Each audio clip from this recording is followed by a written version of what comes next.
everybody. Hi, guys. Well, from beautiful but threatening to be actually snowy, but it won't be, Salt Lake City, Utah, It's Thank God I'm Atheist. the podcast. I'm Frank Feldman. And I'm Dan Beecher. And coming up on the show today, there's this really good TV show everybody needs to watch that Dan and I are pissed off about. Oh, my God. And it's not Bridgerton. No, we won't be trashing Bridgerton on this show. You'd have to go to the to the Frank and Dan support, the Diaries. patrons only content for that. We're going to be talking about another show that I've seen a lot of buzz happening in so much in the online world, especially among atheists and religious people and stuff. We'll get to it. I'm just going to tease it. You need to say the name of the show. I do. It's Raised by Wolves. We're going to talk about Raised by Wolves. Yeah. Do not and run out no more, and watch no more. it beforehand. And we'll be shy on spoilers. Okay. Because we're not going to be talking about much of it. Hey, I've only seen 2 episodes of it before I threw my TV into the ocean. So, well, all right, Dan. yeah. I've got this is an amazing article about the rate of infection, COVID infection, Sure. amongst the Orthodox Jewish community in London. Oh. And we know this. We've done plenty of stories about Orthodox Jews. We're talking about ultra-orthodox. We're talking about the Haredi community. We're talking about... that's true. Yeah, you're right. The article was just calling them Orthodox, and you're right. This is the ultra-Orthodox. Right. And they don't care about... They're not doing the masking thing. They're not... And we've done a ton of stories about them and COVID and flaunting rules and regulations and getting in close and just spreading the disease, right? Yeah.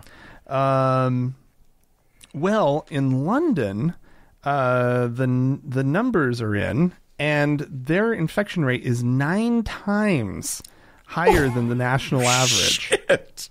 Okay. So the rate, they're looking specifically at the rate of past infection, known as seroprevalence. Okay. And in just one Orthodox Jewish community of roughly 15,000 people, they found that 64% had COVID at some point. Wow. And by contrast, Dan, the seroprevalence across the entire UK is 7%. Yeah. and 11% in London. Right. Yeah. And so this has been a problem since the very first wave of the disease, where Jewish men and women had the highest rates of death, which like somewhere well over 700 deaths per 100,000 people. And where do you think atheists fall in by comparison? Percentage-wise? Or even just compared to other religious groups? I'm going to guess they do pretty darn well. But compared to religious groups. Atheists in general, I don't know. And we're talking in the UK, right? Yeah, it is a British article. Yeah. I would say that atheists are probably holding out all right. Yeah, you're right. As far as any group, belief group, it is the absolute lowest. Yeah, because we actually believe the science. That's kind of our thing. So no surprise there. People are going to get on me at the end of the show. They're going to hear me say that science is our thing, and then at the end of the show, I'm going to say some stuff that they're going to be like, "Hey, what are you?" Anyway, we'll get there. And I guess that number that I said, 700 per 100,000, now that I'm actually looking closer at the graph, that's Jewish men. Jewish women were only about 400 per 100,000. We assume, which is an interesting thing. When we read stories like this, we assume that it's because they all go to giant weddings, packed in shoulder to shoulder, and like cough on each other. Yeah, and that's how these ultra-orthodox Jews are transmitting the virus. But there is another explanation. Yeah, and that is that this virus is anti-Semitic, and I'm not going to hear otherwise. This is a racist virus. This is quite possible an anti-Semitic virus. For the no religion group, about 350 per 100,000 for the men, and about 200 per 100,000 for the women. Hitting men harder. I don't know why. What is going on with that? I'm not sure about that. Let me see. Was there anything else in this I really wanted to bring up? No, I just wanted to make fun of the. Make fun of the what, Frank? What were you going to make fun of? The very religious. Yes. Who don't listen to science. Exactly. That's what I'm making fun of. Exactly. All right. Well, I'm going to take us to the internet. Dateline. That's where internet. We are, Dan. What's that? That's where we are. It's where we're right now in a series of tubes called the internet. It is a place where I don't know if you know this, Frank, but people are sometimes not nice on the internet. In ways that they are, people are not nice in real life, but they're even not nicer oftentimes on the internet. And a recent study came out, and this was a Pew study, and what they were asking about was online harassment. If people had felt like they had been harassed online, and what they had been harassed about. Now, they asked about 6 abusive behaviors, including physical threats, stalking, sustained harassment, sexual harassment, offensive name-calling, or purposeful embarrassment. Now, some of those are more serious than others, I would say. So to equate them would be, in my opinion, wrong. That would be incorrect to equate embarrassment or name-calling with physical threats, stalking, sexual harassment, that sort of thing. Anywho, here's the thing. When they correlated it with, a bunch of people said that the thing that they had been harassed about or the thing that they had been abused about was their religion. So the question is, who do you think was most abused specifically about their religion online? Or rather, let me rephrase that. Who do you think self-reported abuse online about their religion the most? That changes everything. It 100% changes everything. Which is why it was a very important correction for me to make. If we were talking about real harassment, I don't think that would be the group that you're probably going to bring up. You're absolutely right. No, the whiniest of all of these people, the people who are most likely to report that they have been abused, are white evangelicals. I mean, oh God.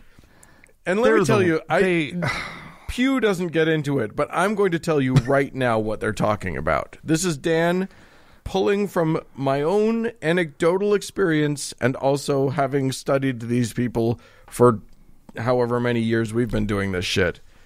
Their version of harassment is they say gay people suck, and somebody else goes, "You're a horrible person." Right. And then they're like, "You're harassing me because of my religion." And scene. That's the end of that. Right. Yes, white evangelicals are definitely reporting the most harassment. Protestants, second most harassment. Now, interestingly, the next next highest amount of harassment is atheists. Oh. Now, I believe that. Atheists do take a lot of shit online, but also atheists can be just as much poke the bear, and then people are mean to them about it as evangelicals. So you think so? You think we as a community do the same thing that the evangelicals do? Is that what you're saying? No, I don't think that we whine as much. I don't think that we claim harassment as much as they do. Yeah, it's really just not our thing, right? No. Whereas legitimately, it's like a tenet of their, religion. Yeah. Yeah, truly, their religion is we are persecuted. Yeah. I don't know if you saw it recently. There was a video that came out from the Ark encounter in Kentucky is the name of the state that the Ark encounter's in. I'm like, Tennessee, no. Arkansas, no. Anywho, they have a little zoo there. They do? I didn't know that. Yes. Like a little petting zoo, or like a proper, like... I think they have a petting zoo, but then they also have a few animals that you don't get to pet. Oh, yeah. When I was there, the zoo was closed.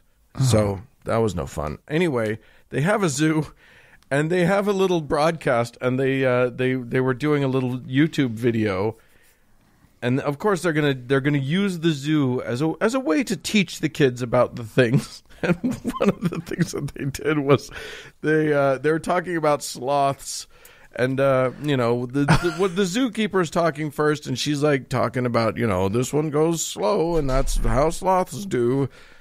And then this other voice comes in. He's not in a zookeeper outfit. He's like, "That's right, these sloths are slow." And that's just sort of kind of how they are. Just like how Christians are persecuted. And it's just like, record scratch, what? It was the most bizarre non sequitur I've ever seen in my life. You sent me that video with no explanation. I just thought it was like on like CBN or something. Yeah. Right? Like, that's hysterical that it's from the Ark encounter. Oh my gosh. So anyway, yes, you're right that Christians, it is a tenet of their faith oftentimes that they are persecuted. And it's true that actually atheists are persecuted online. We experience that just in how many 1-star reviews we get from people who don't listen to our show. So right. That's why you guys need to go and give us 5 stars just to counteract all the bullshit. Right. And how many times do we whine about that, Dan? Sometimes. Like just Christians. Now. It's just it doesn't hurt. It doesn't hurt my feelings, right? I don't feel like I'm being under attack, right? It's true. Like it's just like those annoying dum-dums. Yeah. All right, Dan. Well, I have 2 downers of stories that are coming up. We were having too much fun there. I'm glad that you're going to ruin it. Something for you guys to all look forward to.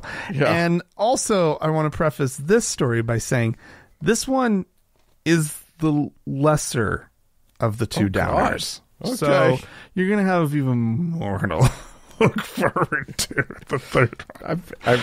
Okay, trigger warning. Okay, there you go. Here we are.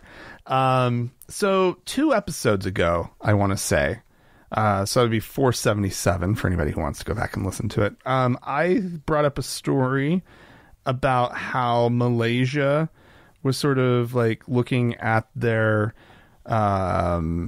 laws against homosexuality and saying, oh, these aren't harsh enough because people keep being gay, right? Yeah. And I don't know. I know that on this show, a lot of times we have a way of bringing things up and without like completely making too much light of it. We sometimes don't really get into like how serious it is. Right. We just sort of trust that people will know that it's serious. Right. But I thought that this story warranted being brought up because in another Muslim part of this world over there in Indonesia, specifically in the Aceh region, province, territory, Sure. Not quite sure what it is, but it's a part of Indonesia, and it is like it's got like it has the distinction of being the only region in Indonesia that imposes Sharia law. Okay. So it's the fun part, is what you're telling me. It's totally fun. And they, of course, as such, don't like homosexuals, and they have stuff that they do when people are caught being gay. Right. And this is the caning thing that comes up. And this is an article that reporting on the fact that a bunch of people were caned for a bunch of different offenses. But specifically, there were 2 gay men in the mix, aged 27 and 29, who were suspected of being gay. The article says that residents in the area became suspicious of these 2. And so police broke into their room where they were actually caught having sex. And then they were found guilty and have spent 3 months so far in prison. Right. And they were sentenced to 80 lashes of the cane. 80. Oh, okay. my God. Yes. Look, I don't know if everybody even knows how caning works, but we're talking about a rattan cane that, like, literally, when you are beat with it, hits hard enough that it rends flesh from bone. Like I've seen the scarring that can occur. Yeah. From a caning. Yeah. It's not that something that, like, you don't take 5 lashes lightly. So 80 is 80. Well, they were each flogged 77 times because they were given 3 they were taken 3 lashes were taken off because they had been in prison for 3 months. I guess it's a month per lash. Wow. Amongst let's see one of the mother of one of the men fainted while watching her son being whipped. One of the officer who was performing the caning, his stick shattered as he struck it across one of the men, but don't worry, it was replaced right away. They had another one on standby. Well, I mean, I'm just relieved to hear that he wasn't pulling his punches. Thank goodness. God. And this is a nice note. This is nice. They halted the caning at one point so that the 2 men could drink some water before they continued. Oh, it's thirsty work being caned. Damn. They are. Wow. No, this is horrifying, and the reason I'm bringing it up is because lest anybody think that these laws sort of just exist and then people kind of just like they do their thing on the side, right? And people get caught, and it's real. This isn't one of those laws that just has a little wink, like we know it's archaic, but we just haven't gotten rid of it yet, or whatever. Yeah. No, it's totally fucking for real. Some of the other people there that day getting punished, there were 4 others. They were lashed between 17 and 40 times depending on their offense, which ranged from drinking alcohol or meeting members of the opposite sex. The person who was caned 17 times was a woman who was found being with her boyfriend. And when I read that earlier, I was like, oh, they got off easy getting caught, in sex, doing the dirty deed. Right. No, I just read that this time, and I think actually she was just with her boyfriend. Just with him? That's all it says. Ladies and gentlemen, it says meeting members of the opposite sex. One of the reasons. Can I just say, what sounds more fun than being a Muslim? Does anything in the world sound like more? Who could possibly have more fun than than the members of Islam, is what I want to ask. Believe me. How they have 1 billion and some odd adherents is unbelievable to me. Yeah. All right. Well, I'm gonna get back to Christianity because they suddenly are seeming a lot less problematic. And the only thing that I'm going to talk about is we've talked about Pastor Rick Warren before. He's pretty big time. He's the big deal at Saddleback Church, which is they have an international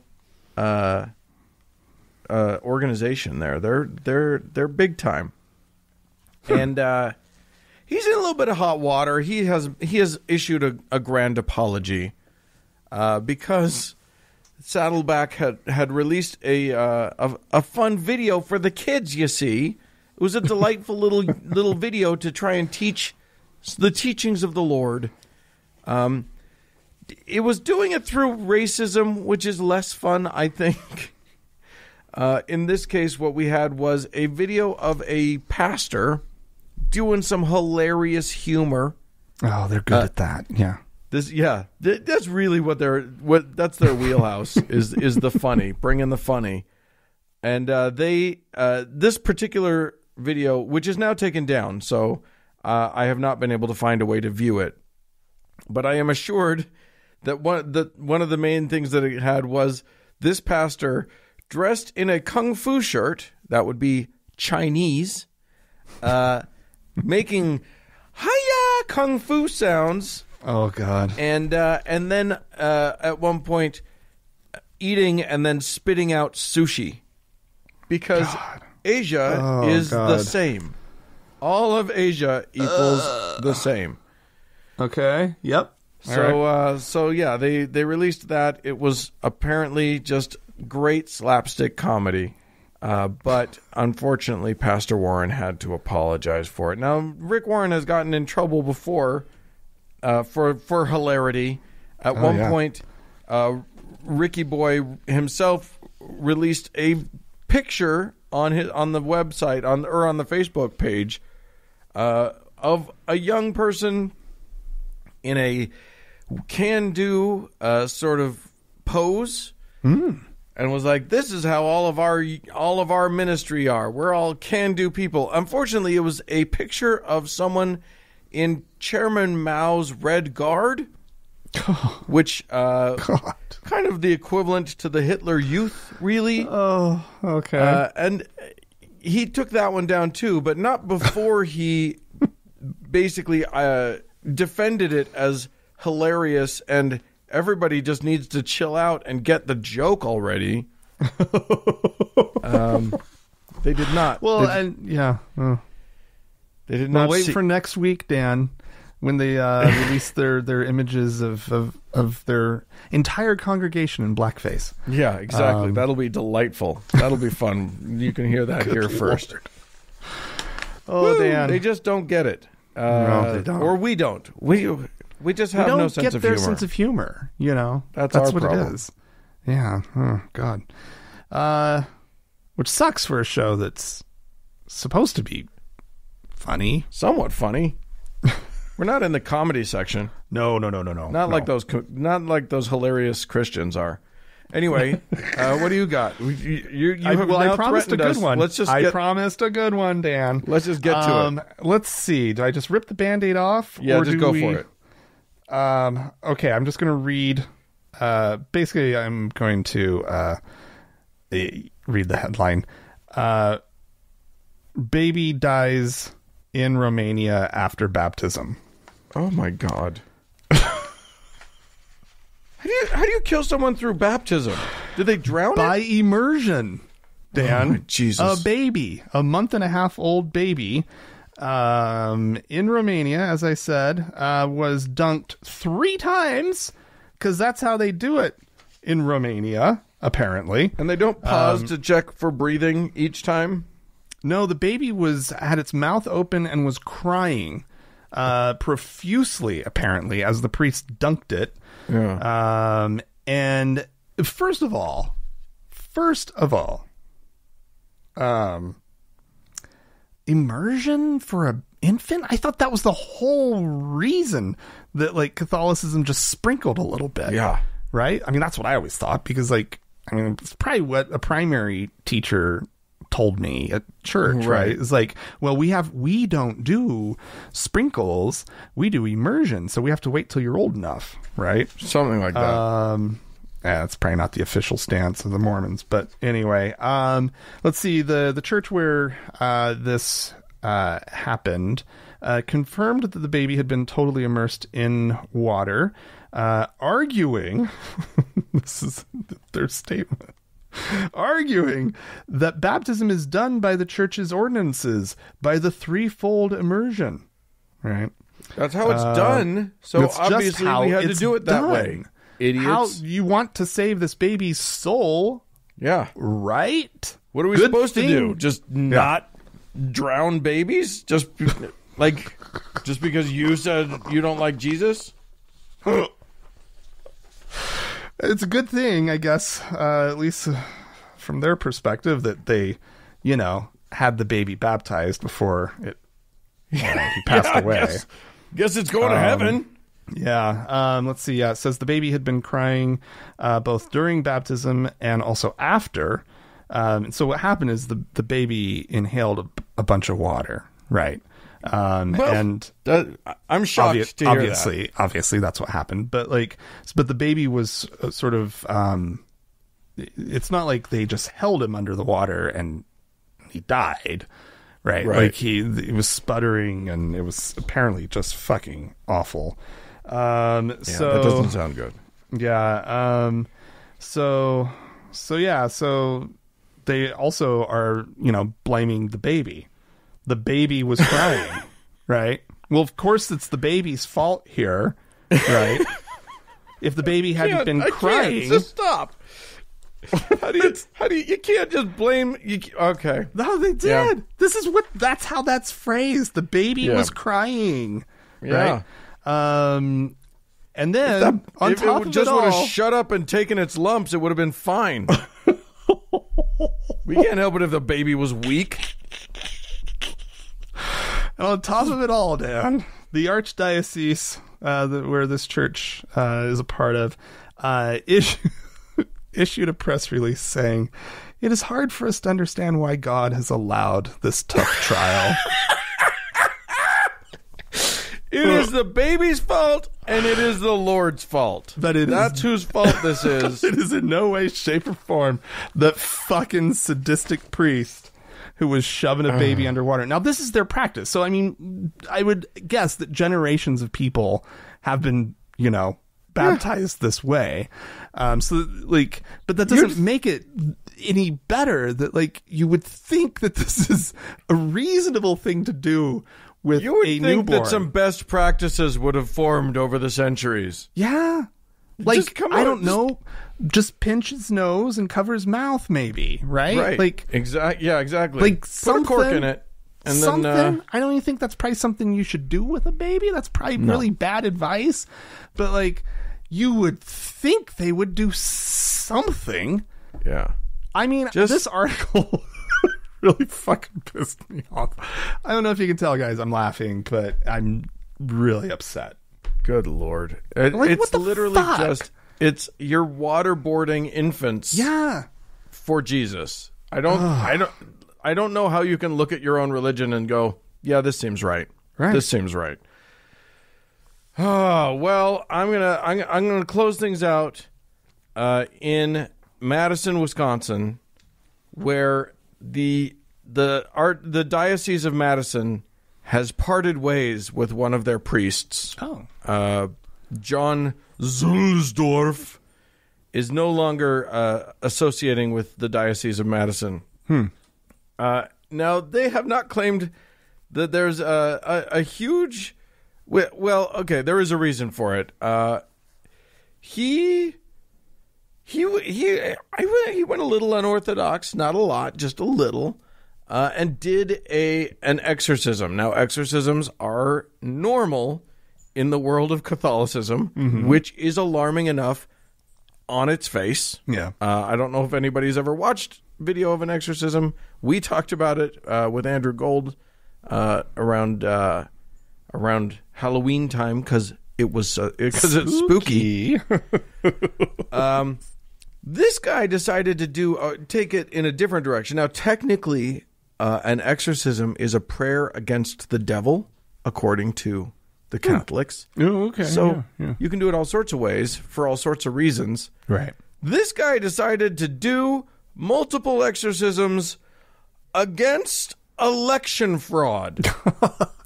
He exorcised the election fraud. How did that go? And he did this. He live streamed these on YouTube. Oh, God. Multiple times. Oh, God. What a ding-dong. The videos tragically have since been deleted, and I think that's the saddest thing in the world because I wanted to watch them. But apparently he was absolutely convinced that Donald Trump had won the election and there must have been widespread voter fraud. There wasn't, everybody. I know most of our listeners don't have a problem with that, but there absolutely was not widespread voter fraud. So it worked. I mean, maybe I can just say that the exorcism worked because there was no voter fraud. Hey, so congratulations to Reverend Zulsdorf. Yeah, you're kind of Hank Kunemaning it. Kunemaning it. There you go. Yeah, I'm looking at the bright side here. Yeah, it didn't go his way. It didn't go the way that he wanted it to. Right. But well, neither did it for Hank Kuneman. Right. I just think it's amazing. Like, it's what's delightful is when people believe their own bullshit and then take it to the next logical level. Yeah. Like, yeah, of course you believe that there's like devils in the Dominion voting machines or whatever. Of course you believe that. And of course the cure for that is an exorcism, you silly, stupid man. So that's what he done, and now he doesn't have a job anymore. Although, oddly, the diocese was claiming that he wasn't he was more associated than he was employed by the diocese or something. It was a very strange arrangement that I'm not sure I understand, but of course, but the bishop, of course, he wasn't actually an employee. How could he be? Right. Yeah, he left his post to, quote, pursue other opportunities. The Bishop of Madison, there was a statement in which the bishop said he was grateful to the Reverend for his faithful support of the diocese seminarians and priests, and thanks him for his many years of steadfast ministry serving the diocese. Yeah.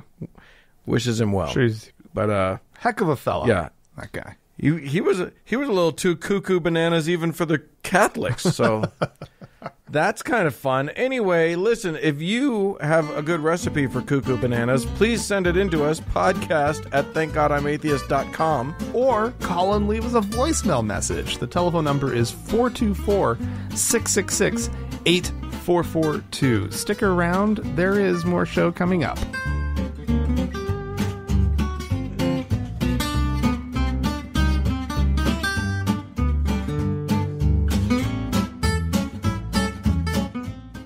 Hey, Dan. Hey. Gordon Klingenschmidt, who is, let's see. Kling. I guess he's a former Colorado state legislator. Did you know that? Yeah. Now he just does he just does a ministry and walks around looking like a bunch of sort of gelatinous goo is trying to force its way out of a turtleneck. So basically, he's still a state legislator. He's not a handsome man. I usually don't go after people's looks, but he's just so wobbledy. Yeah. Anyway. Yeah. So anyway, we have a little clip of his that we want to play, and he's got some ideas about who's behind some of our current political our current political situation. Yeah, and vis-a-vis kind of, the presidency, and kind of like how it all played out. I'm gonna do a quick trigger warning for some transphobia here.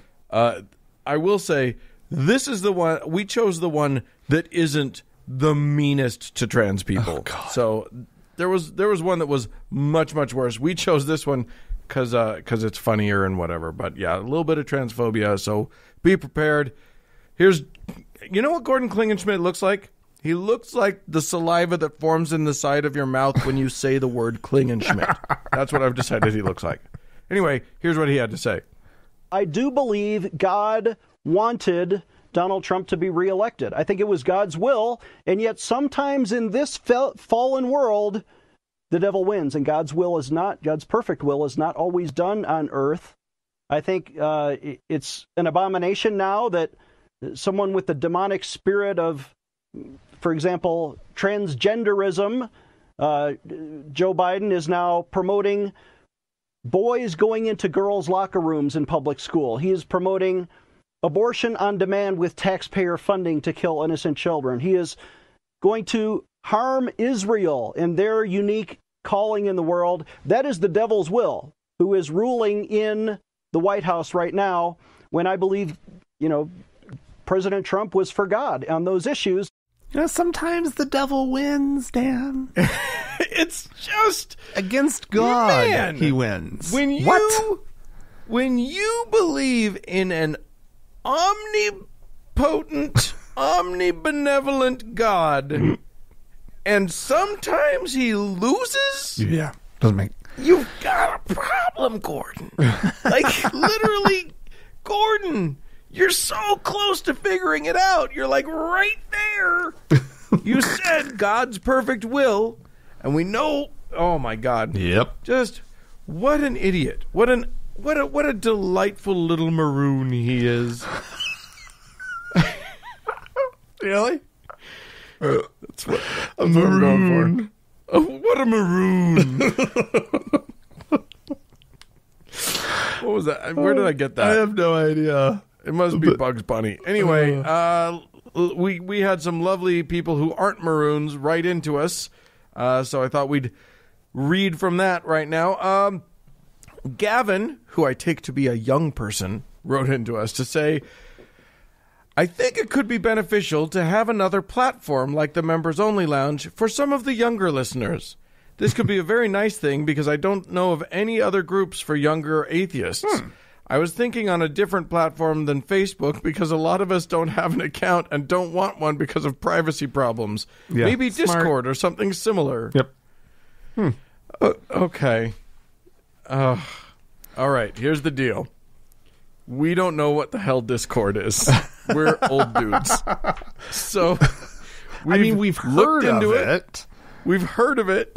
We've looked into it. We don't know anything about it. We don't know what the culture of Discord is. Yeah. So we are reluctant to dive into that, Gavin. But we want to create that space for you guys. So yeah. And don't take any of this as us not being supportive of this idea. In fact, right, Dan, right. we want to ask for some help. Yeah.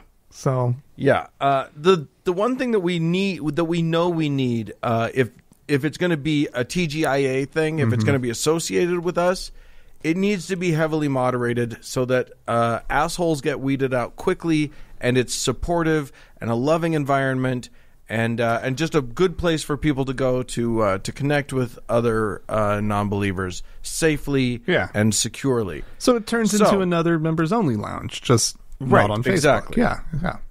So this is our call to action for anyone who understands Discord and is willing to put in some time as a moderator. Please email us and tell us, old guys, what the hell it is and how it. Look, I just signed up. I set up a thing. I set up a what is it called? A channel? A station? I have no idea what it's called. No clue. But I've started the process. But you have to understand that, like, when you go into a new environment online, and you don't know, I don't know what half of the jargon means, what half of the lingo means. I don't know what a webhook is. So I'm sounding impossibly old. That's fine. I've got enough gray in my beard that I'm allowed to do that. So if you want if you guys out there want to have, because Gavin wasn't the only person who wrote into us this week about Discord. Yeah. So write into us if you're willing to be a moderator and you're willing to sort of abide by our rules for how that would work, and then we'll make it happen. We'll make a Discord thing for y'all. We were making it sound like a lot of fun, Dan. All these rules. Everybody loves to join a community with so many rules. Dan's just, I've got my rules. And keep off my grass. That's everybody what we're else is free to start their own. What are you doing on my lawn? Discord things. I want this to exist for these people. I'm scared. I'm nervous. I don't want people abused in a space that has our name on it. Yeah, exactly. So yeah, I agree. That's all. That's really the only rule, is just how are we going to keep people from being abused? Yeah. Anyway, there you go. John wrote into us. Good afternoon, John writes. I recently started listening to your podcast and have really have enjoyed the ones I've listened to so far. One of the things I'm curious about is your take on atheist representation in society today. It seems as though if an individual would run for political office and say, I'm a non-believer or an atheist, then their political dreams would be shattered. It's as though their beliefs must be kept quiet in order to succeed. I feel as though the same could be said in other areas, family, community, etc. Well, John, I think you're right. There is real, unlike the Christians, there's very real prejudice and social consequences for some when saying that you're an atheist. We're going to be talking about a cultural touchstone in the next segment of our show that is that uses the word atheist many times, and I can tell you I'm not pleased with how they're using that word. Oh boy. So yeah, I think that it's rough out there. Frank, what are your thoughts? Yeah, I have no problem with that stance. That aside from a few jurisdictions in this country and throughout the world, really, to admit that you're an atheist, you're not getting elected to office. It can't. Well, it can carry those kinds of social consequences. Yeah. It's part of why we're trying to be. It's part of why we constantly call for people who can safely do it to be open about their atheism. Right. Using the word atheist if you can, because frankly, it needs to be like the heat on that word needs to be taken down a lot. Yeah, I mean, it's what the gay community did, and it was one of the gay community's great one of the reasons for the gay community's great success in getting as much recognition and acceptance that the level that we do have, right? Is because of the coming out movement. People pressing the importance of being out and being open and being who you are, and it's a little different, right? Being gay, being atheist, right? But boy, similar howdy. Similar in the sense that like society has similar reaction or has had similar reactions to the two. And the fact, one of the best ways always to combat any kind of prejudice is through exposure, Yeah. So. Yep. And look, it worked so well for the gays that now we have a gay secretary of transportation. It's true, Dan. Boom, even baby. Mike Lee voted to confirm. See, look, Pete Buttigieg. The world's just a better and better place. So I think things are improving for atheists, and they will continue to improve for us a lot. Because look, gay people had to do this with only having like less than 10% of the population being gay. We got like at least that number probably for atheists, and then, double it for agnostics. We got an ever-growing percentage of the population. Yeah. We're gonna do better and better. Yeah. So, oh yeah, things are on the rise for us. Our star is rising, baby. The future is great for atheists. It is. And finally, Kay wrote into us. Hi, Frank and Dan. I hope you and yours are well. I love the show, especially the discussions on scientific articles. Yeah. I'm writing in because I had a question about those discussions, because most people don't care to, or in some instances don't trust them, particularly religious/formerly religious people. I was wondering how you guys began reading peer-reviewed articles. Thanks, and thank God for scientific literacy. Do you read peer-reviewed articles, Dan? I sometimes read peer-reviewed articles, but I will admit that I more frequently read good scientific reporting on peer-reviewed articles, and then dip my toes into the articles just to make sure that the reporting isn't way off base. And that's the truth. It's like half of the peer-reviewed articles that come out, I don't have the basis to actually really understand what the hell's going on. Yeah. Because a lot of peer-reviewed articles are, deep into the weeds of their own specific study. Yeah. And I don't have the background for that. Almost all of my science education, I took a few science classes in college, a couple in high school that I failed. Not that I didn't understand, just that I failed. But yeah, I mean, you have to study science to be scientifically literate. Yeah. You have to actually do some actual study. You have to be educated. Yeah. And you can educate yourself to some extent. But yeah, scientific literacy is something that it's not inherent. And that's part of the problem in our society right now, is that people think they're as good as scientists. And they're not. Having no scientific literacy at all. Yeah. But I do think that it is incumbent on us, if we are going to comment at all on scientific questions, like whether a vaccine is safe or whether, how something works, you gotta make yourself somewhat literate. You gotta study it. You gotta study what science is, what the scientific method is all about. If you don't know how double blinding works, you're not going to be you're disqualified from talking about scientific studies. I think you are. I think, says Dan. I think. Well, I mean, I think you are at very least disqualified from refuting scientific studies. Well, you can say, "Oh, well, the science says this," and if you have a good sense of what the larger scientific community has decided on a certain thing, you can just agree with them. But you certainly can't. But nobody can refute science if they don't understand science. That's what I'm getting. Aha. Anyway, there's that. Now, do we have some people to thank? Dan, yes, we do. I'm as confused as anybody about what we're doing with the thanking thing. I admit, Dan, I'm still mildly confused. But we do have some people to thank this week. And it's Great. a handful because we kind of let a few build up over the course of a couple weeks. No, this is just 1 week's worth. Don't believe him. This is Dan. Let's see. We have 3 new deacons to thank. We have Mark, Carrie, and S. So thank you. Great. To the 3 Thank of you so much. Amazing. We have 2 new teachers to thank. Paul and Jonathan. Thank you to the 2 of you. Awesome. We have a new priest to thank. Mick. Thank you very much. Oh.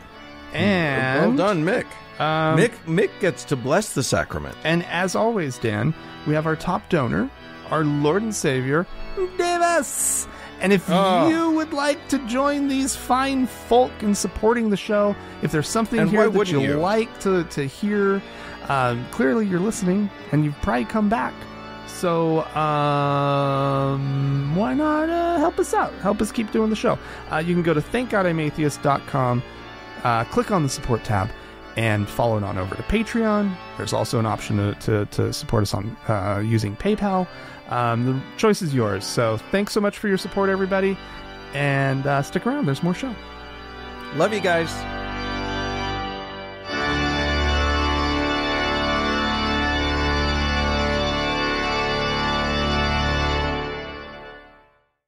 Hey, Dan. Hey. I have a new favorite TV show, Dan. I love it so much. Oh, I'm excited. It's called Raised by Wolves. It turns out there are no wolves, which I was a little disappointed by. Correct. Yeah. So it's a lie right from the beginning. We know that we're being lied to right out the chute. This is a show that's on HBO Max. Yes. HBO Max. I don't know what the difference is. Is there a difference now between HBO and HBO Max? I think this is what I don't know.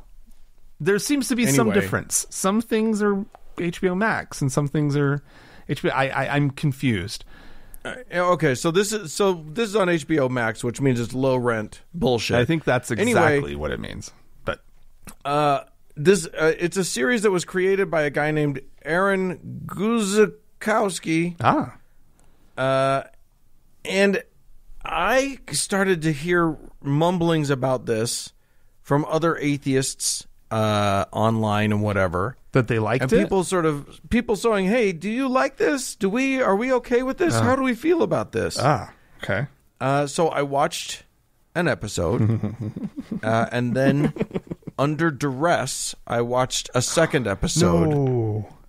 And then I shot my TV with a shotgun. Because it's maybe not the best reaction you could have had. How dare you? This is none of your business how I react to my thing. I go through TVs a lot. Anyway, listen.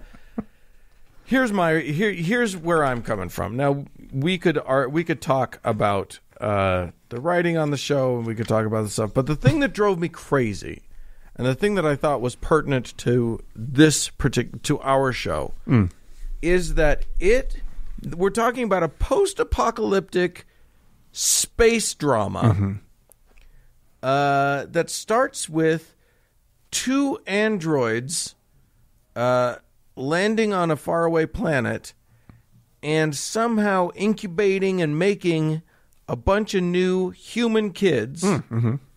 You got me so far. I love this setup. This is a good setup. Yeah, and they're going to raise these kids. They are, I guess, the proverbial wolves. I guess referred to in the title because they're them as wolves, though. I don't either, but I'm just trying to justify their title. Anywho, these two, they have all these kids. They begin to raise them, and one of the things that they teach these kids is about the recent history of humanity, which goes like something along the lines of, there was a big war on Earth, and it was largely atheists against believers. And the androids are teaching the kids, we're atheists. We don't believe in a God. We believe in science, and that's all we believe in. And the believers are bad. Well, because the believers were trying to kill them. And that's where my hackles got up. Uh-oh.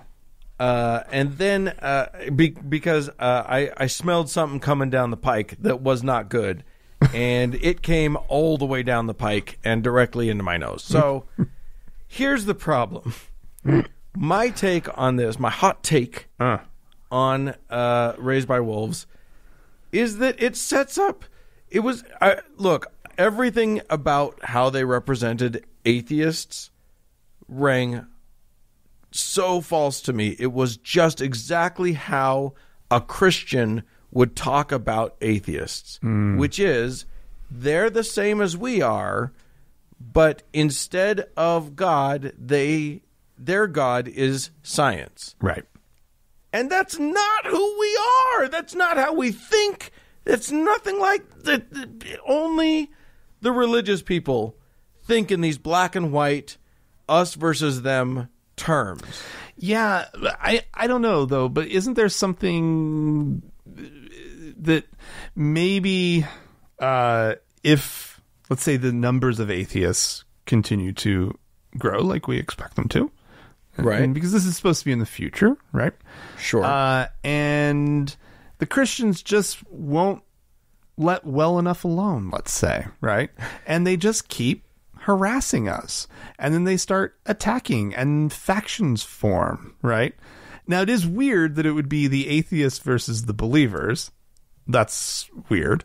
Yeah. But I mean, couldn't you argue, Dan, that like the atheists were just defending isn't that a possible take on who these horrible Christians were? Or not Christians, believers? Because they turn out to definitely not be Christians. Right. Yeah, they're so very different than Christians. And it's the worst made-up religion that you could ever like come up with. It really is. It's such a bad made-up religion. So, Dan, okay, mild spoiler alert. If you're going to watch this horrible show, right? Oh, you'll be fine. You'll be fine. Just throw out the spoilers. Who the fuck cares? Spoilers are not that bad. It doesn't ruin it for anybody. Did you see Mother? I think isn't that what they're calling her, the female? Yeah, android? Mother and Father are the names of the two androids that start this whole thing. Did you see Mother do her little magic trick yet? Oh yeah. Oh, that's by the end of the second episode? Oh yeah. Yeah, she's really deep into it. Yeah, she's weird. I don't like her. She just screams and people's heads explode. I mean, that's a little much. It turns out she's a war bot that's just been sort of retooled to be mom bot. So great. Okay. Do you know the secret about whose war bot she is? No, I don't care. Oh God, Dan, it's so good. Here, the point I'm trying to really hit on is that we are not them. Like they set this entire setup acts like a war between two competing religions. Right. It's got that smell, it's got that feel, and there's ample precedent for that in the real world. Like plenty of time, throughout recorded human history, it's all just one religion beating up another religion and everybody fighting each other over my God is bigger than your God. Well, I mean, Dan, you say that like there's essentially setting up sort of a straw man atheism, right? Exactly. But I can't believe you're fighting me on this. How dare you? No, I'm just playing devil's advocate here, right? Okay. Sure. It's not like these believers are painted with, the finest of detail. No. They are very one-dimensional in sort of how strident and uncomplicated they are, right? Like they're these horrible representations of what believers can be like, right? Agreed. I'm not saying that all believers are like these wonderful, great people that I, want to hang out with, but like, I think you're right.